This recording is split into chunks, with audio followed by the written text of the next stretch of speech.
ساحة الحارث بمراكش إعداد أكبر عجز بيض في إفريقيا. حوالي 20,000 بيضة تطلبها إعداد وجبة بيض مقلي بطول 8 أمتار و7 أمتار عرضا ووزن يصل إلى 1200 كيلوغرام. أكلة تجند لإعدادها 45 طباخا. هو حدث اولا مهم للتعريف باهميه والمنافع ديال البيض، لا سواء في التغذيه ولا حتى بالنسبه للاقتصاد، لان كنعرفوا اليوم بزاف ديال الناس يشتغلوا في هذا الميدان هذا.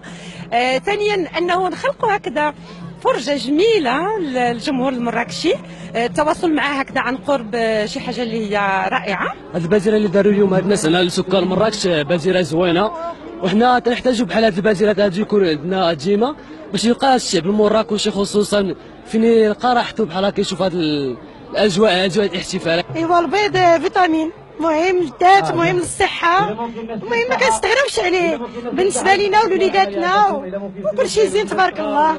الرهان الأساسي لهذه التجربة يتمثل في إبراز القيمة الغذائية لمادة البيض الذي يعد مصدرا أساسيا للبروتين، إضافة إلى مكوناته الهامة من الفيتامينات والأملاح المعدنية.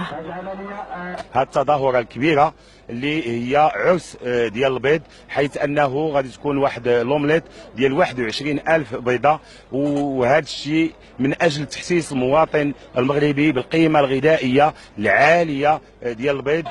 وسط حماس المواطنين والعديد من الفعاليات السياسية والاقتصادية بالمدينة، أثبتت التجربة نجاحها مسفرة عن طبق بيض عملاق رسالته الأساسية تنمية ثقافة استهلاك مادة البيض عند الأسر المغربية.